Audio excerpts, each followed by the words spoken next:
All right, so welcome once again. This is the Clear Admit MBA Essay Insight webinar series. Today we have 5 schools joining us, and I'm really excited. We'll make some quick intros and then dive in. I did want to mention that the agenda is such that we'll spend about an hour talking with our panelists and digging pretty deep into their essay questions, which is perfect timing if you're starting to apply to business school right now for those round 1 deadlines. And then at the end, each of our panelists has been kind enough to agree to stick around. We'll set up some Zoom breakouts so that you can go and get your school-specific questions answered. And so we'll provide you with those breakouts at the end. But just stay tuned. The other thing is, because our panelists will take your Q&A at the end, we won't really do Q&A during the main part of this session.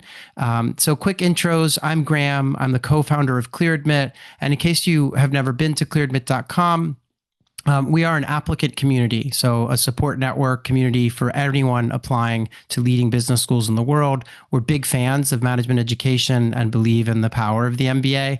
And you can find all kinds of great information and insights on our website. Let's introduce each of our panelists as we get rolling here. So first up, we have Brittany Miller. She is the Director of Admissions Marketing over at Carnegie Mellon University's Tepper School of Business. Welcome, Brittany. Thanks for making time. Thanks for having me. It's a pleasure. We're also today going to hear from Donna Swinford. She's the Associate Dean for Student Recruitment and Admissions at Chicago Booth. Hi, Donna. Always great to see you. Hi, everyone. Next up, we've got Katherine Farrar, and she is an Associate Director of Admissions at MIT's Sloan School of Management. Hi, Katherine. Hi, everyone. Excited to be here. Yeah, we're glad to have you. We're also going to hear from Patrick Olson, who's an Assistant Director of Full-Time MBA Recruiting and Admissions at UT Austin McCombs. Hey, Patrick, great to see you. Thanks, Graham. Good to see you as well. And last but not least, we're going alphabetically here. We've got Christian West, who's the Senior Director of Global Recruitment at the University of Virginia's Darden School of Business. Hi, Christian. Hi, Graham. Good to see you again. Yeah, great to have everybody. So what we're going to do is we have some roundtable questions. We're going to dive right in, and we'll start with Brittany. Essentially, the first question is, what I want to know is, like, why do you have essays in your application? What are you hoping to learn from candidates that you're not getting somewhere else?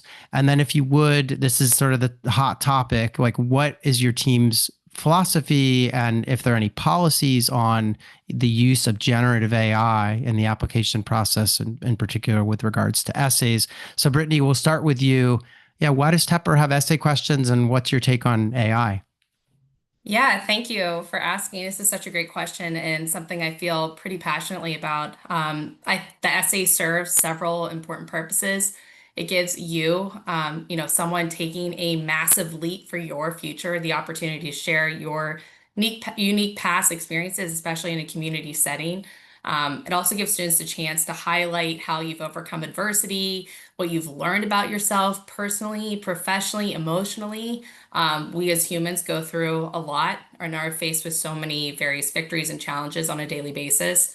And those challenges can affect us all differently. The essays give us a chance to get to know who you are on a deeper level. And what it tells us as a team, for the admissions team, we use your essay to determine how well you align with the Tepper's values of being a trailblazer, a supportive teammate, and someone that thrives in a collaborative environment. We want to know what kind of community member you'll be and how you might contribute to clubs, organizations, and just the broader Tepper ecosystem. So ultimately, the essay is your chance to be your authentic voice and your authentic self and let yourself shine, showing us, the admissions team, who you are and why you're aiming to be on the other side of our program.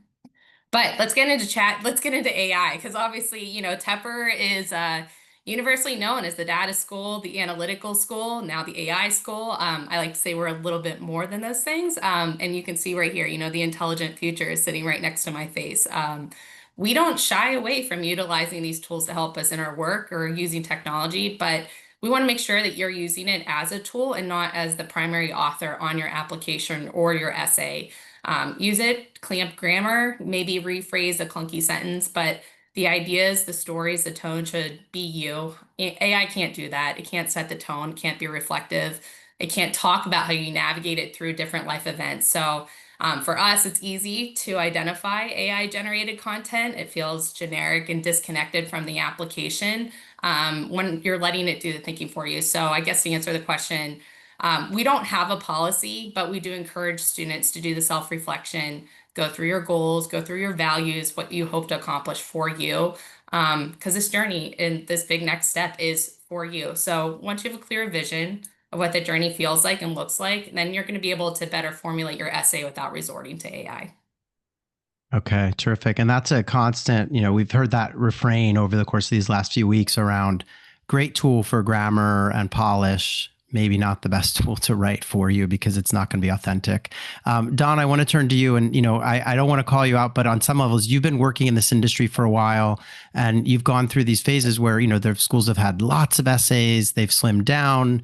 Now there's sort of video or we'll get into it, but you have a photo kind of exercise this year in your file. So tell us a little bit about what are you looking for in essays? Why do you have them? And does Booth have a policy on AI?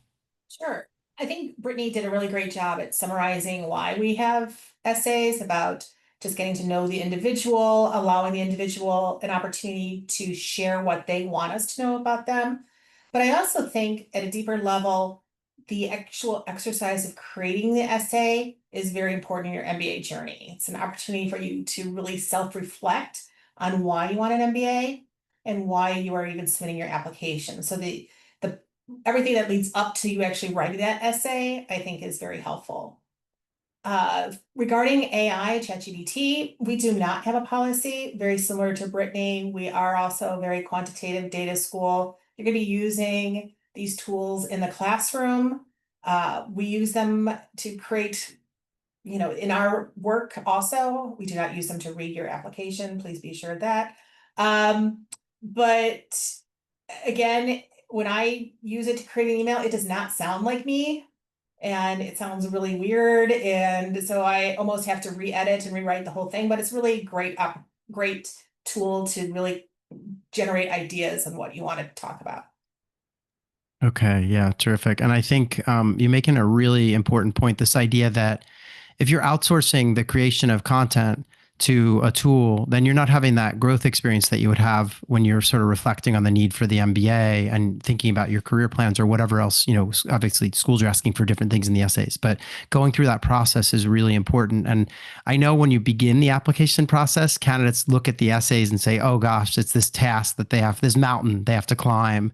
But so many candidates that we talk to at the end of the season, after they've been accepted, talk about the reflection and growth that they experience as they go through the creation process. So it really is a key component. I want to turn now to Katherine at MIT Sloan. Yeah, what's your take on essays? Why do you all have them? And is there a policy on AI? Yeah, thank you. I think my colleagues really covered it well for us as well for the essay portion of our application. It's just another part of the company's model that we have. We are probably a little bit more lean on essays, and we do that on purpose. We think, we can get as much information just from our cover letter as we could from additional essays. So it's a really great time for you to hone in and sell yourself, why MIT Sloan? And again, we want you to be reflective and thoughtful in this and really think about the next step you're applying to through the application. As far as the AI piece, again, it's a tool. We use it as well. We know folks will use it. We don't have a policy against it. But as my colleague said, it is a tool. So we want you to be authentic in your application. And I'll even highlight, if you move on to the interview process, ChatGPT or another AI platform is not going to do your interview for you. So it really doesn't help you just to have AI write your story. Yeah, well said. And I think we do see an increasing use of sort of video or, a reliance on the interview, and all those things are, a little bit more AI proof, I guess you could say. Let's turn to Patrick at UT Austin McCombs. Patrick, yeah, what's your take on this stuff? Yeah, at risk of sounding like a broken record, I agree with everything my colleagues have said. I guess to be different, though, I will say what it's not. And because of AI, I don't use it as a tool to see how well you can write. So use it as an opportunity to, again, share who you are, your story, because we know AI can write for you, and there's tools that can help you with grammar and all of those things. So what it's not anymore is a tool to evaluate how well you can write, because there's so many tools that can help you with that. What it is to reemphasize my peers here is just we want to get to know you, your story, and your why. Why McCombs? Why business school? And again, I'll reiterate what my colleagues have said with AI. Again, use it as a tool, and because you'll use it when you get to school as well. But I found people it hurts them more than it helps them sometimes as well. Yeah. Okay. And that's a great point around, yeah, the writing piece and, how things have evolved to where, yeah, you can't really rely on the essays to really know how good of a writer someone is anymore. Christian, you've been patient as we've gone through the alphabet here. I don't, what's your take? What does Darden look for? Like, why do you have essays, and is there a policy on AI? Yeah, thanks, Graham. I always use this metaphor, especially when it comes to the essays and the interviews, the components, other components of your application, they kind of put the lines on the page of a coloring book, whereas the essays and the interview, they add the color and that context about who you are. And we really find a lot of meaning in getting to know that different side of you as you express yourself in the essays. So I concur with my colleagues in that they should be a reflection of you, your personality. They should be authentic. And to connect that to AI, Darden has been on the forefront of this. We have a whole research center, the La Crosse Institute for Ethics in AI. So there are faculty who intentionally incorporate AI into the classroom. There are faculty who explicitly do not. So when we have candidates who come to rely on these tools, and all of a sudden they're expected to write a term paper without the use of ChatGPT. It could be it could harm you in some ways. So we don't have a policy on it. I concur with my colleagues and just offer a word of caution on the way that it's used. Okay. I may have to borrow that, lines and coloring line. That's an excellent way to think of the essays. What we're going to do now is we're going to get into deep insights into each of your programs, essay questions. And so again, we'll just go alphabetically and we'll start with Brittany. And the way this works, Brittany, is we have some slides that we've prepared with your essay topics on them. And you'll see it'll say continued on next if we have multiple slides. So what I want you to do is pick one of your questions that you have. And I think this one we managed to fit everything on one slide for Tepper here. So just pick one of these and talk us through, like, why does your team ask this question?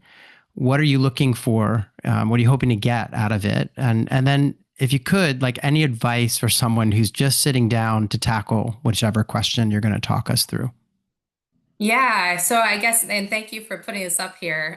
Sure. I guess, yeah, for those who haven't heard, this year we're offering students a chance to choose between two different essay questions. So encourage you to read this while I'm talking.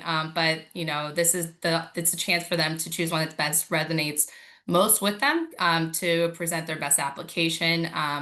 We don't have a preference of which question you answer, but for the purpose of today, I'm actually going to go with number 2. So I don't know if that helps for next step, so we can focus on that one for this conversation. But how we decide these questions each year, we do pretty comprehensive review of our programs in collaboration with other key stakeholders. So we're talking other members of the master's team, program leadership, career services, student services, everybody. We come together. We're not just evaluating what's working in the classroom, but how our students are really experiencing Tepper more broadly. We want to know specifically, are our current essay prompts and application sections helping us get the insights we need to identify students who will thrive at Tepper? Sometimes after the review, the answer is yes, we need to make a change, and that might be a few tweaks and adjustments here and there to improve the process. But other years like this one, we're going to shake things up. This year, we introduced this new model just to give everybody the opportunity to pick a path to really celebrate them and give the most authentic you in the process. And really what this does is tie back to who we are at Tepper and our core values.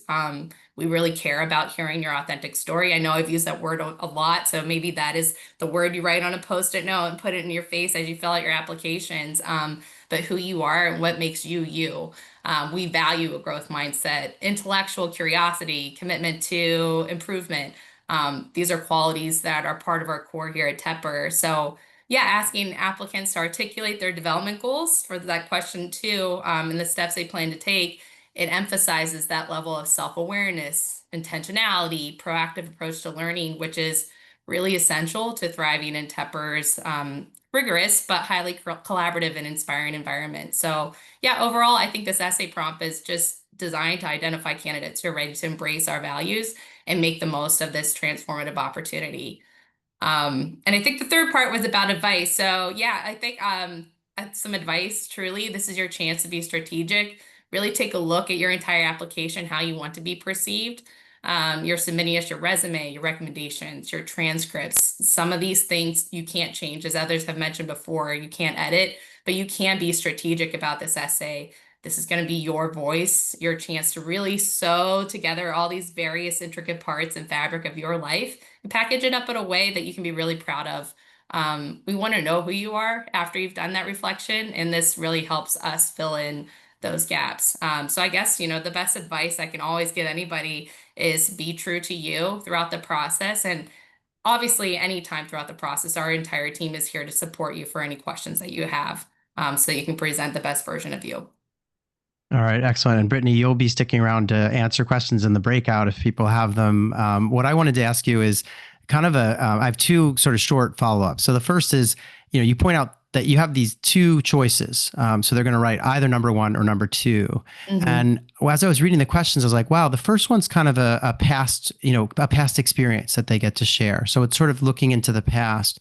And arguably the second one, as you just described, is more looking into the future. Like, what are my needs? Where am I going? How am I going to sort of develop personally and professionally?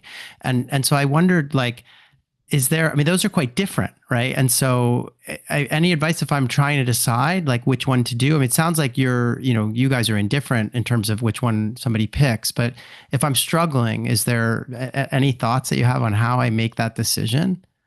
Yeah, even for me personally, when I read these two questions immediately, I'm like, oh, number two. But I would say, that's a great question. But I think once you've taken the time to read both the prompts, I just encourage all applicants to choose the prompt that initially excites you and for which you have the most compelling story to tell. But even if one initially seems to be more appealing, spend some time brainstorming ideas for both prompts. You might surprise yourself with a stronger story for the alternative. I think we've all been in a place of creating a pro-cons list for making life decisions. Treat it like that. Think of the different details for each of the prompts to help narrow down your choice. But as I've mentioned before, choose the prompt that allows you to tell a story that just feels genuinely yours and that you can own and showcases your true personality and experiences. We want to hear your voice and your authentic self. But don't be afraid to show us who you are. Show us, tell us, instead of just stating you're a leader and you want to transform, use concrete examples and specific details to demonstrate these qualities. Okay. And then the other follow-up I had is I noticed, and we didn't talk about it here yet, but this video essay, 2 minutes, and they have to describe their post-MBA career goals. This is really unusual in the sense that almost all schools will ask you about your goals, but it's rare to see it in a video format. So what prompted that? Yeah, no, I love this question. It's not easy talking about life. It's not easy talking about goals in life. And, I think one of the famous questions for any job application is, where do you see yourself in 5 years? So who you are today, no matter what it is completely different than who you're going to be tomorrow. And more importantly, who you'll be 2 years after our program. This video helps us assess verbal communication skills, your executive presence, and your overall confidence, which are all things that are critical for professional success. But more importantly, it gives us, again, that glimpse into who you are as a person and your conviction for your own career and trajectory for yourself. And that's just something that is difficult to dissect from text alone. The video format also encourages concise, impactful pitching. You have 2 minutes to pitch you. That's not easy. It's really hard to detail your story within that time frame. So our goal is for it to also mirror real world business scenarios, help our team better understand if, the applicants it does fit within the Tepper community. So, ultimately we live in a world of media content consumption, and video simply provides a richer, more dynamic assessment of an applicant's career clarity, but which also leads into why that's the number one reason why I personally love interviews too. Yeah, no, I think it's interesting just because I know when I used to work in admissions, we wouldn't get to meet everybody in person, right? And some people would be invited to interview, and you might meet those individuals. But often you're reading a file, you don't get to see and hear the person. And so it seems like this is a nice sort of way to get a little bit of a window, like you said, into the candidacy. And we do live in a world of multimedia these days. So anyway, really appreciate, Brittany, you kind of digging into these with us. And hopefully everyone tuning in has gotten some great insights. So let's move on, though. Let's talk with Donna at Chicago Booth. Donna, we have the same deal here. We have some slides. I think we have, I guess we have it all on one. Yeah. So this is interesting. Take us through whichever one you want to share, and we'll talk about it. I was going to talk about the optional essay, but no, that's completely optional. So, earlier you asked why we have essays, and we had a long discussion. Should we just drop the essay and just maybe have a video or something and have nothing? And we went back and forth. And again, that whole self-reflection of why you that you go through writing the essay, we thought was so important. So we did not remove it from our application. But the essay we had as essay 2, we had for about 5 years. And I absolutely loved the essay. It was about really giving the applicant the opportunity to tell us who they are outside of work. But it started getting a little dated. We had people reapplying. And so we decided to revise our application or revise the essay. So this is something we kind of did a couple years ago, but we tried to create some visual aspects of this application or of the essay. And so we just gave 4 different booth moments, and we are asking people to just write about how it resonates with them. There's no right or wrong answer. There's not a right or wrong photo for you to choose, but it's just 4 different moments of a booth experience, giving you the opportunity to just write about why Booth's community is one that you would like to be part of and how it could align with your goals. That's it. There wasn't a lot of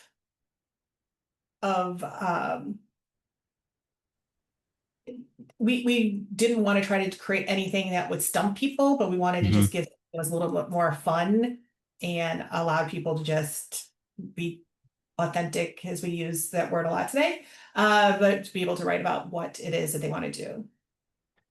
So this is really interesting. I've never seen an essay like this, where, you have to look at some images and then kind of choose one. And so it's pretty innovative. And I was wondering, how, so I guess, looking at the website, one can learn a bit more about the booth community, et cetera, and better understand like what values these images might be representing. But as you said, like there's no right answer, correct? So I could pick any image and it could resonate with me as symbolizing something that I see at booth, but it's not like the team is like, oh, number 1 is this and number 2 is that, right? So there's no right answer.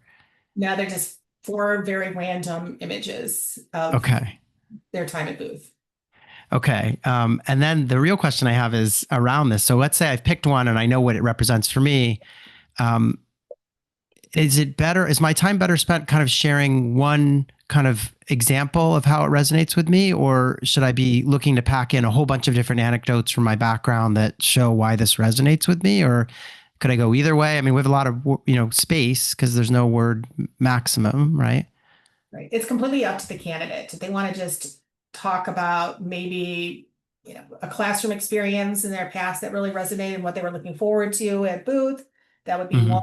Or maybe it's all the different classes they want to take, or maybe it's something about an entrepreneurial venture that they're excited about pursuing.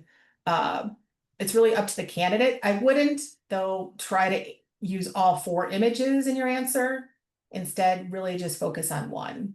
Right. Okay. Excellent. And then I was hinting at this earlier, and I know we've talked about it in the past, but you guys have this 250 word minimum. I think most people, when I look at that, they say 250 words, like, oh, that's short. But then they see the word minimum, like, well, wait, I have to write 250 words and I could write more. And I know I ask you this like every year, but why is it like this? And do you get many like 2,000 word submissions, or how's it going? Well, and I think I always answer that I wish that we have I had a really good answer, that we came up with some really good reason for doing this. It was us just sitting in a room going, oh, what minimum should we or what maximum should we have? And we just said, oh, why don't we have a minimum? We're like, oh, it sounds great. So we went that way, but most people average about 500, 750 words, and very, very rarely do we get anything over 2,000. And I'm sorry, this year I did not pull that stat for you. I think I've done that in the past of how many essays were longer, but it's very minimal. Okay. All right. Good to know. Well, I appreciate you shedding light on this. I know it's a new question, essay number 2, and for being patient with me asking you about these word minimums every year. But I think it's important for candidates to hear that, the sort of rationale and everything. So, all right, let's turn our attention now to Katherine over at MIT Sloan. And again, here's a slide with, and we have multiple slides here, but you all have this cover letter, and I don't want to date myself, but I've been working in this industry for a really long time. And I feel like this cover letter has been something that's used at MIT for, I want to say 20 years at this point, or maybe even more. So it's been there for a long time. So take us through either this one, or I think we have a second slide with the video related stuff. So wherever you want to go, tell us. Yeah, thanks, Graham. I can speak to the cover letter a little bit. I know I was actually talking with my colleague about this. We've both been at Sloan for over 10 years, and we're trying to think about when we started the cover letter. I think it's been just at 10 years for this. But we continue to use it because we feel like it, really is impactful with what you share with this information, because we want someone to portray why they want to be at Sloan, how Sloan will help them in their future career goals, and really highlight how well they'll integrate into the collaborative and innovative and mission-driven environment that you'll find here when you get to Sloan. That's all part of our mission. We're looking for thought leaders, people who use innovative tools and ideas to make impact within their organization. So we really find that using this cover letter and keeping it to the 300-word limit gives us the most impactful data. So I guess one of the things I look at when I see this question is I sort of think about, well, I could use this to sort of talk about my, kind of past experiences or what I'm looking to accomplish, and, kind of what am I going to get out of the program that's going to help me to sort of meet those goals, and how I'll fit in, as you suggest. But I also feel like, you could spend a lot of time just getting into the sort of forward-looking stuff, around the goals and the classes you might want to take, et cetera. So is there a balance here that needs to be sort of achieved, or any advice on that front? Yeah, great question. We feel personally, because once you come to Sloan, you're going to have a lot of opportunities and resources at your fingertips. So we feel personally that focusing more on your past experiences and successes will be the best indicator for your future performance and successes. You may say in your cover letter, I want to be in this industry, here are my goals, but once you get to Sloan, those things may change. So it's more helpful to focus on the past experiences. Okay, excellent. And then if we can go forward one slide, I want to just bug you a little bit about these video questions. So there are 2 of them. And the first one, you actually give the question, which is they have to introduce themselves to their classmates. They have about a minute. And that seems somewhat straightforward. But then there's the second one where they're going to be given a randomly generated open-ended question that they can't really prepare for in advance. And so I just wondered, you give a couple of examples of what types of questions it could be, but tell us a little bit about like what prompted the committee to have these video questions, and any advice you have for someone trying to prepare. Yeah, absolutely. As some of my colleagues referenced to, it's very helpful for us not only just to see your professional side in the black and white of transcripts, resume.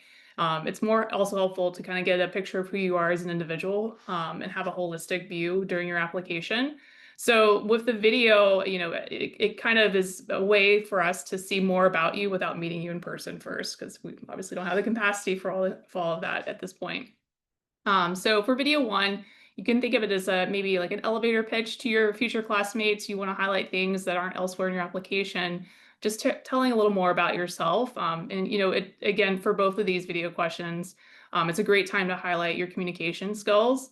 And as Brittany referred to earlier, with video 2, the randomly generated question, it's really for us to assess again your communication skills And, it's a quick turnaround prompt. So we want to see how you respond and will perform in the business world, because you're going to get those types of questions.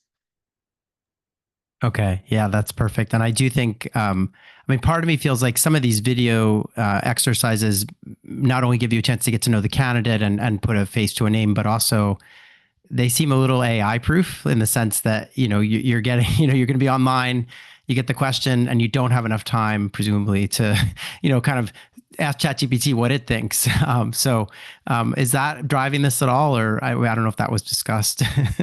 It was definitely discussed on the committee. We did see that it is easy for us to tell if you are using AI.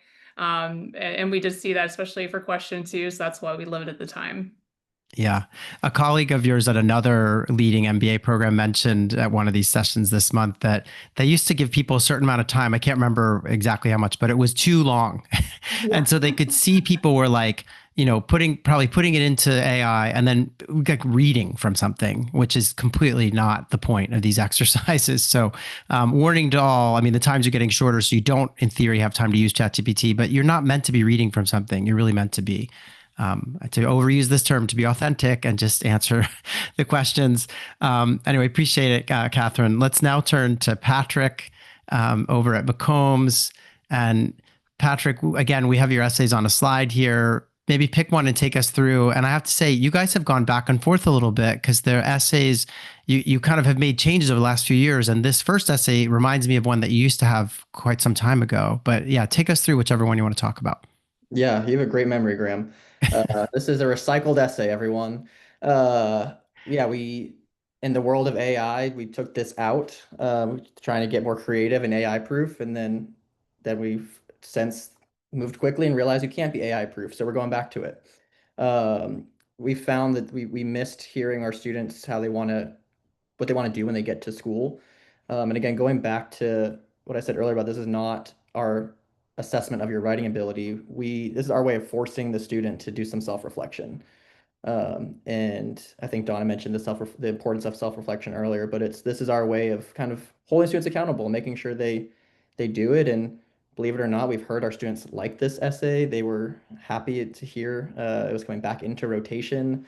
Now, I will say one trick students fall into is they write this big hypothetical essay, and that is the reason why we kind of paused on it. And we're hoping that students come back this year with some more a blend, like I think Katherine was mentioning, of what do they want to do combined with what they have done. So I see that as a missed opportunity for students when they just talk about what they're going to do, because Katherine said earlier, your plans will change and that's fine.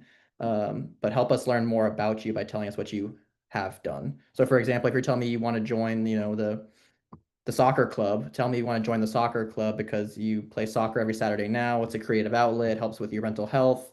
You can't wait to come to McCombs and be part of the club soccer team. It's a blend of what you have done with what you're going to do.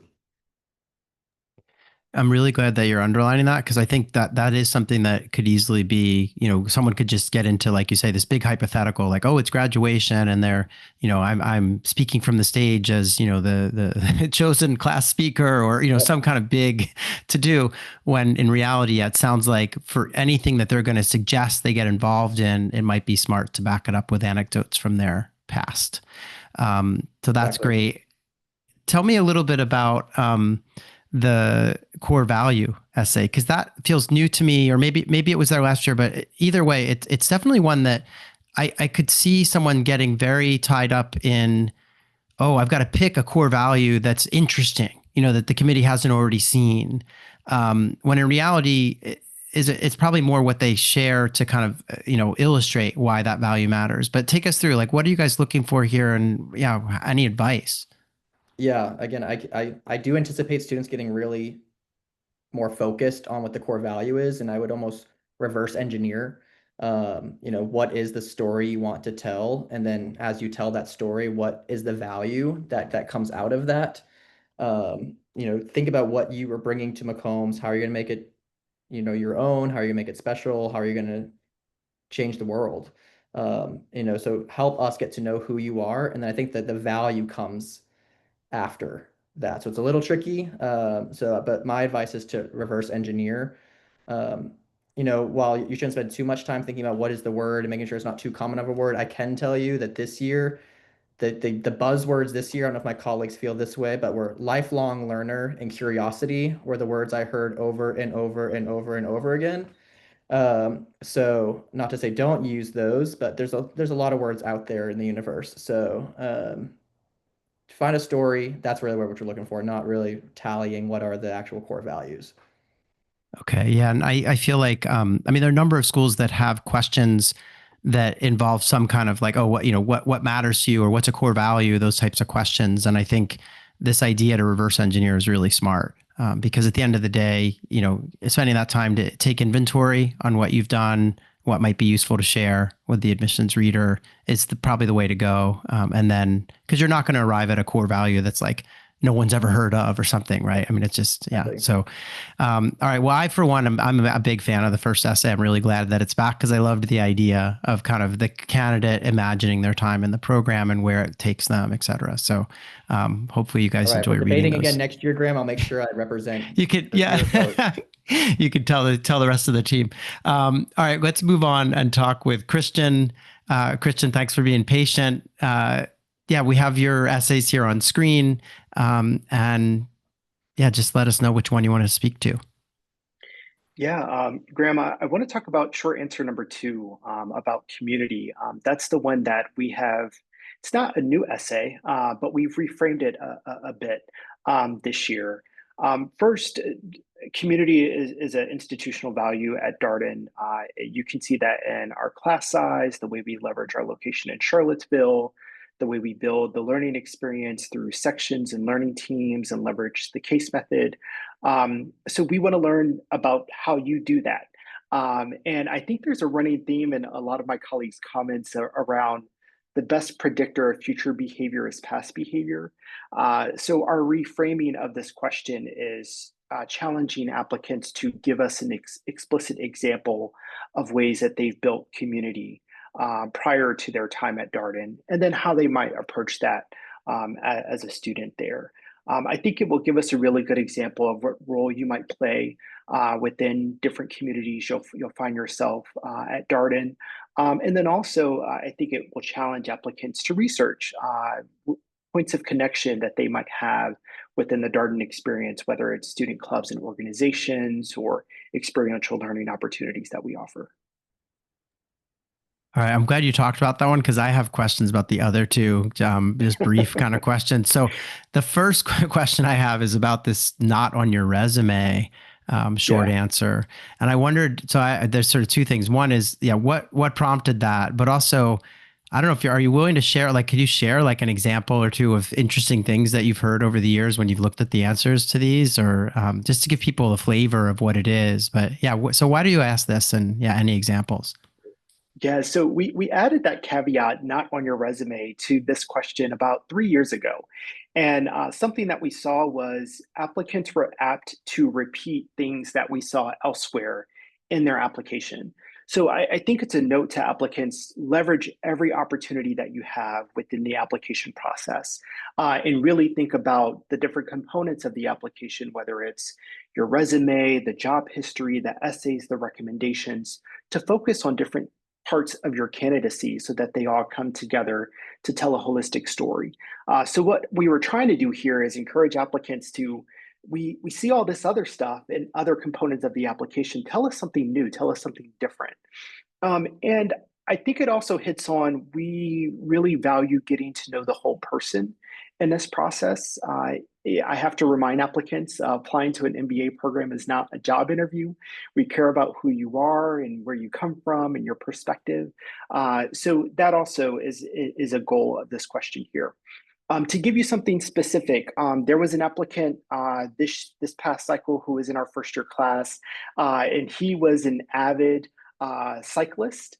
And that was not something that we saw in other components of his application. And in this essay in particular, he talked about all of the races that he had engaged in, how he travels around the globe to tackle new courses, the community that he was building amongst his fellow cyclists. And that was something just incredibly interesting that showed off an aspect of his personality that we weren't seeing elsewhere. Excellent. Good timing on that one too, with the Tour de France having wrapped up over the weekend. All right. So one last thing for you is this third question, this careers with purpose. And one of the things I thought that was just interesting, and I see, we see all these different essays from all the top schools, is that your, what we call kind of a career goals essay, says at this time, how would you describe your short-term post-MBA goal? And I've never seen that in other schools. And so I wondered, why does it say at this time? Yeah, we really wordsmith this one, Graham.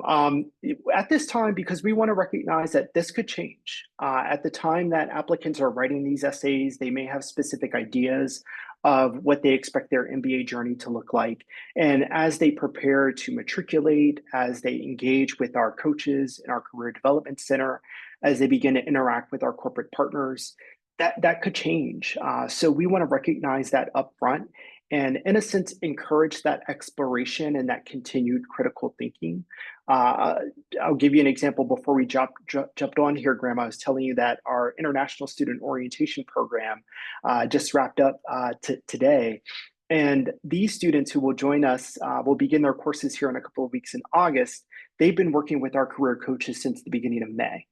And even talking with them now versus what I read last January or last October, their minds have changed based upon the recommendations that our career coaches have provided, the guidance, the preliminary engagement that they may have already had with some corporate partners through pre-MBA recruiting.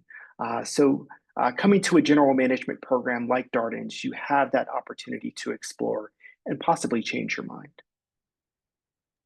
Got it. I feel like I'm sure this has been done, but it'd be interesting for a career office to do a survey and give us a percentage of like what percentage of the graduating class is actually going to do what they originally thought they were, what they wrote about in their essays. And I feel like, I went to business school a long time ago, but I feel like at least half of my classmates on orientation day, they were like, oh, I'm going to do this. And then when they graduated, they're doing something completely different because they fell in love with something else as they were studying or just happened upon a different sort of job opportunity. So in any event, yeah, that definitely struck me at this time piece. So appreciate you shedding light on that. Now what we're going to do is we're getting into the final kind of segment of our main session today, and that's these kind of lightning round questions. And so we'll go through and get some quick responses from everyone. I want to remind our attendees that each of our panelists is going to stick around and bounce into a Zoom breakout so that you can get some one-on-one time and ask them questions about their applications or anything you've got that you would like to know about their program. So we're just about to start that, but let's just do these lightning round questions and we'll go back to the top here with Brittany at Carnegie Mellon Tepper. Brittany, in brief, what's one thing you love about working in MBA admissions at your program? Yeah, I honestly got goosebumps after this ending conversation with Christian just about where you started at undergrad and then where you end up. I actually graduated from Tepper as an undergrad about 15 years ago, met my husband freshman year. So to be back here in this capacity just means everything to me. Like I adore and love that I get to be part of someone's life pivot. None of this is easy to be on the other side of a relocation, of leaving your job possibly, going to a new state, a new country. It's borderline traumatic, but we are here to support you along the way. So to be able to be part of that support system is honestly an absolute honor. So I pinch myself every day to be here. Excellent. I actually read an article recently about how, a house move or relocation is like one of the top 5 kind of difficult things to navigate in terms of, big life events that are challenging. All right, let's turn to Donna. What about you? What's one thing you love about working in MBA admissions? Let's see if I can say this quickly, but I love puzzles. I love the challenge, and I feel admissions is a big puzzle. Each applicant is a different piece, and that I get to sit here and work to create this beautiful picture. And the first day of class, I presented to the school. So how each piece fits together, each person is a different piece that creates this great community. So I like that. Yeah, and we're at that time of year where we were saying earlier about how, all the students are going to start to show up and you get to see the fruits of your of your labor on this big puzzle, which is terrific. Let's turn to Katherine. How about you, Katherine? Yeah, it's really the people for me. I get to meet a lot of amazing people in my role, and it's really fantastic to see them go from the applicant stage to student stage and then, alumni. So I get to see their journey and, them accomplish their goals and maybe even dreams while they're here at Sloan and after they graduate. And I love seeing that storyline. Yeah, and I think that's one thing that people don't necessarily think about often is that you see them as prospects and you say as students, but when you travel for a business school as an admissions representative, you often get to connect with alumni as well in those markets when you're out there visiting because alums come to support those information sessions and everything. So terrific. Let's turn to Patrick. How about you, Patrick? Yeah, mine is so fresh in my mind because I just got back from a 4-day trip in Idaho with incoming MBA students. So this was this group of students who I've been working with for a while. They're coming to the program, and it was led by students who have just graduated from the program, who I remember working with when they were prospective, to Katherine's point. So it was this kind of full circle moment where I got to spend some really cool outdoor time with our incoming students and get to see this full circle moment from students who are about to start with students who are leaving, and I've seen them on every journey. So yeah, we all get a very special seat and a special view for a really big part of their lives, and it's just fun to be part of that. Yeah, it sounds terrific. Christian, how about you? What's one thing that you love about working in MBA admissions? How dynamic it is. It is cyclical, but at the same time, the dynamics change each year. Our essay questions, the applicant pool, different kind of economic and geopolitical things that impact our work. So it keeps us on our toes. Yes, we're definitely in a in a time period that's keeping us on our toes for sure, whether it's technological or macroeconomic factors, et cetera. All right, let's stay with you, Christian, for this next lightning round question. We'll just go backwards through the group here. So what's one piece of non-essay advice that you might have for applicants that are interested in Darden? Yes, thanks, Graham. I think there's a couple of things here. But I will just share one. Your application should tell the story of your full self. And I said this a little bit earlier, and I'll lean into it. Think of how to leverage the different components of the application so that they are a reflection of your best foot forward. Think critically about the recommendations that you'll select and what story that will tell versus the essays and how you approach that, or how you craft your resume to highlight the impact that you've had. As you reflect on your application before hitting submit, think about it as a story, and it should tie up, with a pretty bow at the end. If that's the way you've crafted your application, you put together something really special there. Okay, terrific. Patrick, how about you? What's one piece of non-essay advice? Spend just as much time updating your LinkedIn and cleaning that up as you're going to on your resume and your essay and everything else. It's often an overlooked part. That's not a required part of the application process, but I can just speak for us. We look at it just as closely as any other piece. Okay, well, that's really good advice. Katherine, how about you? I'll still say two things and steal what Brittany said. Put that post up that says authentic as you're putting together your application. That's really important. We can really easily suss out when someone's putting in answers that they think we want to hear rather than what they would actually say. And then for letters of recommendation, people are always worried about, how do I choose the person? You want to choose someone who knows you well, has seen you grow in your career. And also, don't be afraid to remind them of things that you've done that you want to highlight in the letter of recommendation. That's completely fine. I'm really glad you mentioned that second point, because I feel like a lot of candidates, they're filling out the application, and for them, the recommendations part is put the name of your recommenders in and their email address or phone number, whatever. And then they feel like, okay, I'm done with that part.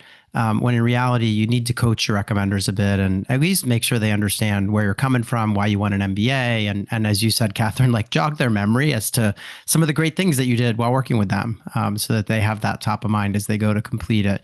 So unfortunately, it is kind of a test of your ability to manage others, I think, to some extent. So it's not put their names in and you're done kind of thing.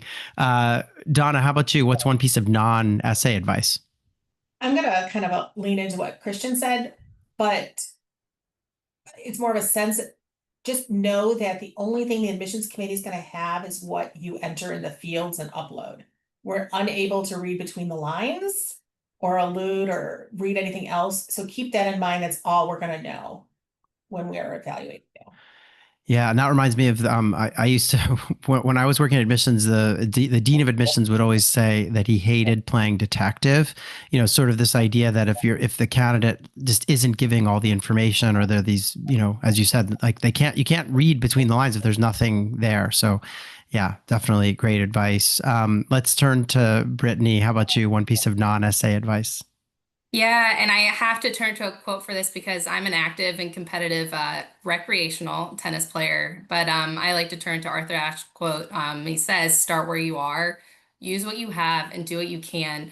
I think essays aside, if you're here on this webinar, you are thinking about making a massive life change, and things could feel heavy or incredibly electric right now. And there will be a moment of self-doubt throughout this process. So my advice is, do something with this feeling that you're having right now and be fearless. If all of this is overwhelming, you have a great support system, obviously at Tepper, but even just everybody here on this call today, reach out to them. But you are here today for a reason. You just have to press the go button for yourself.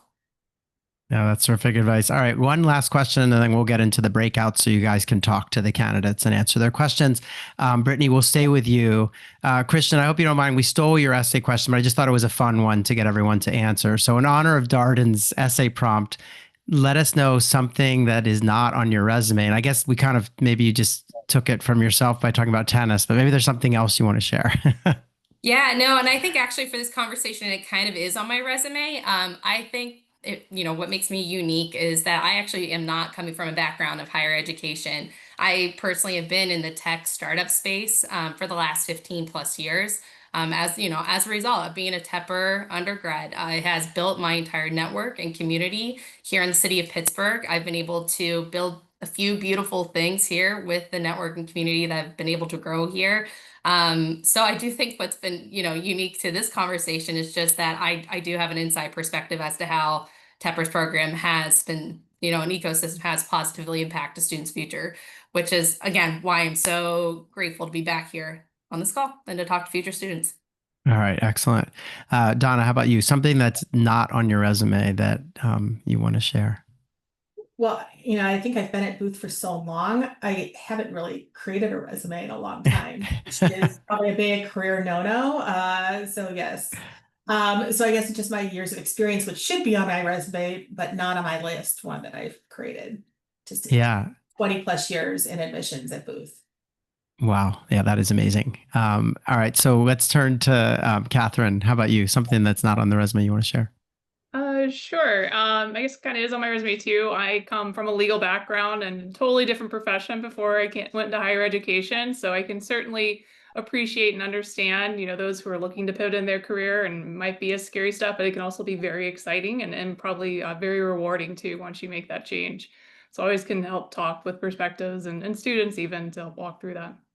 Okay, excellent. I don't know if you know this, but the dean of admissions at Yale is a former lawyer too. So there are several of you out there that have been in the legal field. That's funny. All right, let's turn to Patrick. How about you? Yeah, I would share. I have a loving partner, and I have two beautiful kids, 7-year-old twins, Ayla and Jackson. Awesome. Wow, 7. That's a great age too. Excellent. All right, Christian, how about you? Now you guys must all have to answer this around the office routinely since it's one of your essay questions. We do. We all have a crafted response to this one, and mine is I'm an undefeated karaoke champion. Oh, wow. Is there a go-to song? I'm going to put you on the spot. Like, is there a go-to song that you? Yes, I can do. I'm a master at any of the 2000s boy bands. So with Backstreet Boys being at the Sphere right now, I Want It That Way is a song I can absolutely perform. Excellent. All right. I might hold you to this next time we were hanging out in person. All right. So that's going to kind of wrap up the main segment. What we're going to do now is each of our panelists has agreed to stick around and get into a Zoom breakout.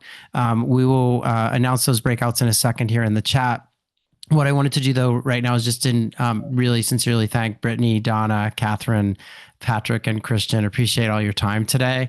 We'll let you guys bounce backstage momentarily as we set up your breakouts so that you can talk to all the candidates that are here. But yeah, thank you so much for your time today doing this. All right. So while our panelists step backstage and we set up their breakouts, we're just going to give them a minute or so that they can grab a drink of water. But also, I just wanted to share with everyone that's with us that you should absolutely jump into these breakouts and get a chance to talk with our admissions directors that joined us. As you probably know, you can only be in one at a time, but many of our attendees in the past, bounce into one, ask a question, and then head over to another. So please take advantage of that. I did want to just share a couple of little points about ClearAdmit. As I mentioned at the outset of this webinar, we are a community of applicants. It's a website that is free. All the resources and information on the site is totally free. We interview admissions directors. We try to provide admissions tips and advice, and it's lots of great information about why pursuing management education can be a huge advantage in your career. We also have, as you can see on the slide here, a tool on the site called ApplyWire, where you can anonymously share the schools you're thinking about applying to, when you want to go to business school, some sort of facts and figures about your background, and then get some free kind of feedback from folks on our team like myself, just on terms of whether you're looking at the right set of schools or where you might have room for improvement in your profile. We also have a weekly podcast that airs every Monday that I encourage you to tune into. You can find it on Spotify, Apple, and pretty much anywhere you get your podcasts. And then finally, we have an AI tool that we've built over the last year that is built on all the information and knowledge that exists on clearadmit.com, years and years worth of insights. And, obviously you can go to ChatGPT and ask questions about MBA admissions, but you'll get a real hodgepodge of answers because ChatGPT is kind of reading the entire internet. And it would be like asking, how do you put a child to sleep at night? You'll get hundreds of different, views and takes on that. So what we've done is built an AI bot that is much more focused on the content that we've produced over the years and, and all those interviews and things that we've done with admissions directors. So you can get good advice from the horse's mouth. Please take advantage of that. Otherwise, I think we're ready to kind of open up these breakout rooms and let you chat with our guests today.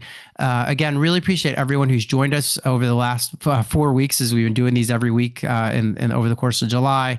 We will have more events coming up. Please stay tuned. We have an event, I think, next week about M7 MBA programs, and then we'll have a whole series in September about the admissions process. So please just stay tuned to clearadmit.com for more on that.